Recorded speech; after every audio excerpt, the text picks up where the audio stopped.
HAL की तरफ से अभी कुल मिलाकर तेजस की 4 प्रोडक्शन यूनिट को सेटअप करने का निर्णय लिया गया है। इंडियन एयरफोर्स की तरफ से फाइनली प्रोजेक्ट चीता के लिए फाइनेंशियल नेगोशिएशन को कंप्लीट कर दिया गया है। फाइनली भारत की तरफ से भी साउथ चाइना सी में अपनी ईस्टर्न फ्लीट को डिप्लॉय करने का फैसला किया गया है। क्या सच में इंडियन नेवी की तरफ से मॉरिशस में एक सीक्रेट नेवल बेस को बनाया जा रहा है? और अंत में इंडियन आर्मी के एक रुद्रा हेलीकॉप्टर क्रैश होने के 10 घंटे बीतने के बाद भी अभी तक इसमें मौजूद पायलट और को पायलट का पता नहीं चल रहा है। ऐसे ही कुछ और खबरों के बारे में हम आज की वीडियो में बात करने वाले हैं। नमस्कार दोस्तों, मेरा नाम है अंशुमन नाइक और आप सभी का बहुत बहुत स्वागत है इंडियन डिफेंस न्यूज के डिफेंस टॉक सीरीज में, जहां पर हम रोज नए नए डिफेंस अपडेट्स के बारे में बात करते हैं। तो चलिए देर न करते हुए आज की वीडियो शुरू करते हैं। आज की पहली अपडेट एचएएल की तरफ से। आप सभी जानते हैं कि एचएएल की प्रोडक्शन कैपेसिटी को लेके हम शुरू से ऑब्जेक्शन करते आ रहे हैं, क्योंकि हमारे जितने भी पब्लिक सेक्टर यूनिट हैं उन सभी की प्रोडक्शन रेट हमेशा ही स्लो रहता है। पर अभी जैसे कि इंडियन एयरफोर्स की मैक्सिमम एयरक्राफ्ट को आगे चल के इंडिजिनस फाइटर जेट से रिप्लेस करने का प्लान किया गया है, तो एचएएल उन सभी फाइटर जेट का मेन मैन्युफैक्चर होने वाला है, जिस वजह से अभी एचएएल की तरफ से अपनी प्रोडक्शन कैपेसिटी को बढ़ाने की कोशिश किया जा रहा है। अभी तक एचएएल को तेजस MK1 और MK1A के लिए ऑर्डर को प्लेस किया जा चुका है। साथ ही तेजस को आगे चल के एचएएल एक्सपोर्ट भी करने की उम्मीद कर रहा है, जिस वजह से तेजस की प्रोडक्शन रेट को बढ़ाने की जरूरत पड़ रही है। और इसी वजह से एचएएल की तरफ से अभी नासिक में मौजूद अपनी मिग कॉम्प्लेक्स को तेजस की प्रोडक्शन यूनिट में कन्वर्ट करने का प्लान किया गया है, जहां पर साल में लगभग 5 तेजस को मैन्युफैक्चर किया जा सकेगा। इसके अलावा एचएएल 3 और सेपरेट प्रोडक्शन लाइन को भी खोल चुकी है, जहां पर साल में 16 तेजस को मैन्युफैक्चर किया जा सकता है। एचएएल की प्लांट ए में अभी 5 तेजस को बनाया जा सकता है। साथ ही एचएएल की एयरक्राफ्ट डिवीजन में 3 एडिशनल तेजस को बनाया जा सकता है। साथ ही प्लांट बी में भी 2022 तक 8 तेजस को मैन्युफैक्चर किया जा सकेगा। तो कुल मिलाकर 2022 के बाद तेजस की प्रोडक्शन में हमें थोड़े बहुत इंक्रीज देखने को मिलने वाले हैं। इनमें से मिग कॉम्प्लेक्स में बनने वाले तेजस को सिर्फ एक्सपोर्ट करने के लिए इस्तेमाल किया जाएगा, जबकि बाकी जो 3 अलग प्रोडक्शन लाइन रहेंगे वहां पर बनने वाले तेजस को इंडियन एयरफोर्स को डिलीवर किया जाएगा। बाद में जब तेजस MK1 और MK1A की प्रोडक्शन कंप्लीट हो जाएगा तो वहां पर तेजस MK2 की प्रोडक्शन को शुरू किया जाएगा। लेकिन यहाँ पर तेजस MK2 की सीरीज प्रोडक्शन को शुरू करते करते 2028 से 2029 तक का टाइम लगने वाला है, जिस बीच सभी तेजस MK1A को डिलीवर कर दिया जाएगा। इसी वजह से उस दिन मैंने आप सभी को कहा था कि तेजस MK2 को जिस तरीके से डिले किया जा रहा है, जिसका आगे चल के इस पर नेगेटिव असर पड़ सकता है। वैसे अभी हमारे पास ओमनी रोल कॉम्बैट एयरक्राफ्ट यानी कि ऑर्का भी एक ऑप्शन के तौर पर मौजूद है, और इसे भी अगर सही टाइमलाइन के अंदर डेवलप किया जा सकता है तो ये मे बी तेजस MK2 के मुकाबले एक बेहतर ऑप्शन हो सकता है। लेकिन सब कुछ यहाँ पर प्रोडक्शन रेट के ऊपर और डेवलपमेंट टाइमलाइन के ऊपर डिपेंड करता है कि कब तक इनको बनाया जाता है और कब तक इनको इंडियन एयरफोर्स को डिलीवर करना शुरू किया जाता है। अगला अपडेट इंडियन एयरफोर्स की प्रोजेक्ट चीता को लेके। आप सभी को शायद पता होगा, भारत की तरफ से पिछले साल इजराइल के साथ अपने हेरॉन ड्रोन्स को आर्म ड्रोन में कन्वर्ट करने के लिए बातचीत करना शुरू किया गया था, क्योंकि अभी हमारे पास कोई भी आर्म ड्रोन मौजूद नहीं थे, जबकि हमारे दुश्मन चाइना के पास काफी सारे आर्म ड्रोन मौजूद हैं और ये जंग जैसे हालात में काफी प्रॉब्लम को क्रिएट करने वाले हैं। अभी बताया जा रहा है कि इजराइल के साथ हमारे हेरॉन ड्रोन को अपग्रेड करने के लिए जो फाइनेंशियल नेगोशिएशन किया जा रहा था वो ऑलमोस्ट कंप्लीट हो चुका है और इसकी कीमत यहाँ पे लगभग 5000 करोड़ के आसपास होने वाला है।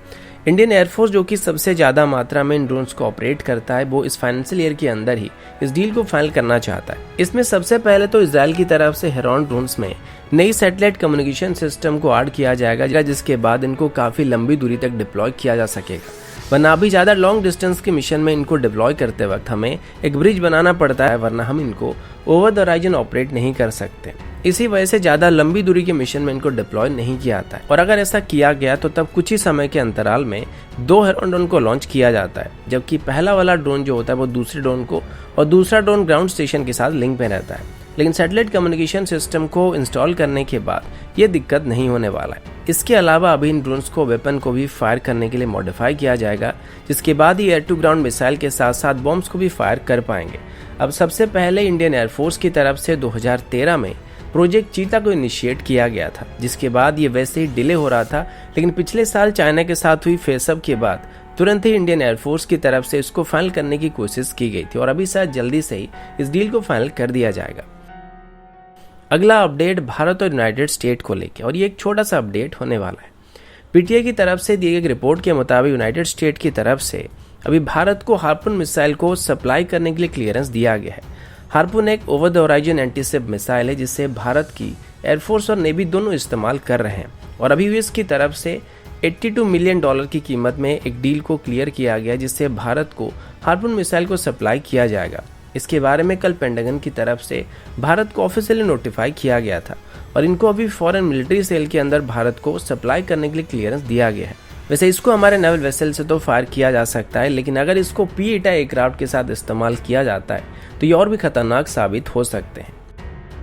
अगला अपडेट भारत और चाइना को लेके। अब चाइना की बात करें तो साउथ चाइना सी में चाइना हर किसी देश को आज तक धमकाता आ रहा है, यहाँ तक कि यूनाइटेड स्टेट को भी साउथ चाइना सी रीजन में चाइना धमकाता रहता है।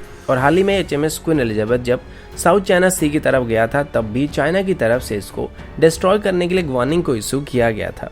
अब भारत की बात करें तो भारत सीधे तौर पर कभी भी साउथ चाइना सी में जाके चाइना को प्रोवोक करने की कोशिश नहीं करता है, और वैसे भी साउथ चाइना सी में जो जियोग्राफिकल स्ट्रक्चर है वो चाइना को वहां पर अपना दबदबा कायम करने के लिए काफी एडवांटेजेस दे देते हैं। इसी वजह से वो हमेशा से ही यहाँ पर राज करने की कोशिश करता रहता है। लेकिन अभी इंडियन नेवी की तरफ से फाइनली अपनी एक टास्क फोर्स को साउथ चाइना सी में डिप्लॉय करने की प्लानिंग की गई है, और नेवी की तरफ से दिए गए ऑफिशियल स्टेटमेंट के मुताबिक हमारी ईस्टर्न फ्लीट की एक जॉइंट टास्क फोर्स को अभी साउथ ईस्ट एशियन नेशन की विजिट पर भेजा जाएगा। वैसे ये भारत की आर्कटिक पॉलिसी का भी एक हिस्सा होने वाला है, जिसमें हम अपने फ्रेंडली नेशन की विजिट पर जाने वाले हैं और उनके साथ अपने रिलेशन को बेहतर करने के साथ साथ काफी सारे जॉइंट ऑपरेशन को भी करने वाले हैं। लेकिन अगर इंडियन नेवी अपनी टास्क फोर्स को साउथ चाइना सी में भेजता है, इस बात को लेकर चाइना जरूर रिएक्ट करने वाला है। वैसे भारत की तरफ से जो मिशन रखा गया इसको पीसफुल रखने की कोशिश की गई है, जिसमें हमारा एक destroyer INS Ranvijay, guided missile frigate INS Shivalik, anti submarine corvette INS Kadmatt और guided missile corvette INS Kora participate करने वाले हैं। इनमें से INS रणविजय को छोड़ के बाकी 3 वेसल को भारत के द्वारा इंडिजिनसली डेवलप किया गया और मैन्युफैक्चर किया गया है, और अभी इस डिप्लॉयमेंट के दौरान वो 4 मेजर एक्सरसाइज में पार्टिसिपेट करने वाले हैं, जिसमें से सबसे पहले वियतनाम, फिलीपींस और सिंगापुर के साथ एक्सरसाइज सिम्बेक्स में, इंडोनेशियन नेवी के साथ एक्सरसाइज समुद्र शक्ति में और ऑस्ट्रेलियन नेवी के साथ ऑस्टिन डेक्स एक्सरसाइज में पार्टिसिपेट किया जाएगा।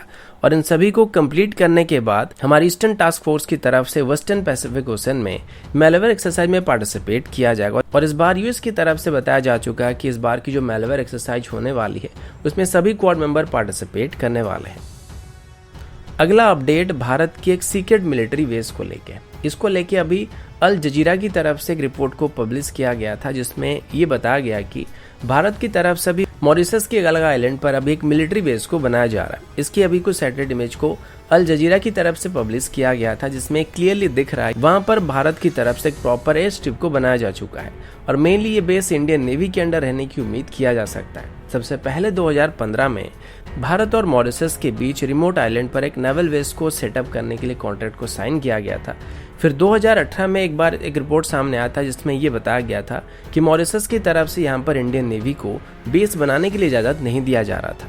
लेकिन अभी सैटेलाइट इमेज से पता चला है कि यहाँ पर एक लगभग 3 किलोमीटर लंबी रनवे को बनाया जा रहा है, और यहाँ पर एक हाईटेक नेवल बेस को भी बनाया जा रहा है, जहाँ पर कम से कम 300 लोग आसानी से डिप्लॉय किए जा सकते हैं। ये आइलैंड मॉरिशस की मेन आइलैंड से लगभग 1100 किलोमीटर डिस्टेंस पर मौजूद है, और ये भारत के लिए काफ़ी इंपॉर्टेंट बेस होने वाला है, जहाँ पर भारत आसानी से इंडियन ओशन रीजन के ऊपर नज़र रख सकता है। और अगर भारत यहाँ पर अपनी P-8I एयरक्राफ्ट को डिप्लॉय करता है तो वो पूरे इंडियन ओशन रीजन के ऊपर आसानी से नज़र रख पाएगा। और जैसे कि अभी आगे चल के चाइना की तरफ से अभी इंडियन ओशन रीजन में अपनी कैरियर स्ट्राइक ग्रुप को भी डिप्लॉय करने का प्लान किया जा रहा है, तो वैसे सिचुएशन में उनकी गतिविधियों के ऊपर नज़र रखने में हमको काफ़ी आसानी होने वाली है। साथ ही चाइनीज सबमरीन को भी ट्रैक करने में ये बेस हमको काफ़ी मदद करने वाला है। अगला अपडेट इंडियन आर्मी की तरफ से। आज सुबह लगभग 10:20 के आसपास इंडियन नेवी का एक ध्रुव हेलीकॉप्टर किसी कारण की वजह से पंजाब की रणजीत सागर डैम में क्रैश हो गया था। वैसे ये जम्मू एंड कश्मीर और पंजाब के बॉर्डर के आसपास ही कहीं पे पड़ता है, और आज सुबह जब इंडियन आर्मी का हेलीकॉप्टर अपने रेगुलर ड्यूटी में था तो अचानक से यहाँ पर वो क्रैश हो गया था। अभी एग्जैक्ट किस वजह से वहाँ पे क्रैश हुआ था अभी तक पता नहीं चला है, लेकिन दुख की बात यह कि अभी तक इस हेलीकॉप्टर में मौजूद क्रू मेंबर्स का कोई अता पता नहीं चल रहा है। इसमें 2 क्रू मेंबर मौजूद थे जो कि को पायलट और पायलट थे, लेकिन क्रैश होने के 10 घंटे बीतने के बाद भी अभी तक उनका कोई भी अता पता नहीं चला है। सुबह से यहाँ पर पुलिस की तरफ से और आर्मी की तरफ से सर्च ऑपरेशन किया जा रहा है और डैम में बोट वगैरह आप घूमते हुए भी देख सकते हैं। वैसे ही जो हेलीकॉप्टर था ये ध्रुव हेलीकॉप्टर का एक वेपनाइज्ड वेरिएंट था, यानी कि इसको आप रुद्र हेलीकॉप्टर कह सकते हैं। पुलिस का कहना है कि अभी तक उनको हेलीकॉप्टर के अवशेष तो मिल चुके हैं और जो पायलट के हेलमेट्स थे उनको भी बरामद किया जा चुका है, लेकिन जो पायलट्स थे उनका अभी तक कोई अता पता नहीं चला है और बीतते हुए समय के साथ साथ उनका पता लगाने का जो उम्मीद है वो भी धीरे धीरे कम होता जा रहा है। तो दोस्तों अभी के लिए इतना ही, मिलता हूँ आपसे अगले वीडियो में, तब तक के लिए जय हिंद, वंदे मातरम।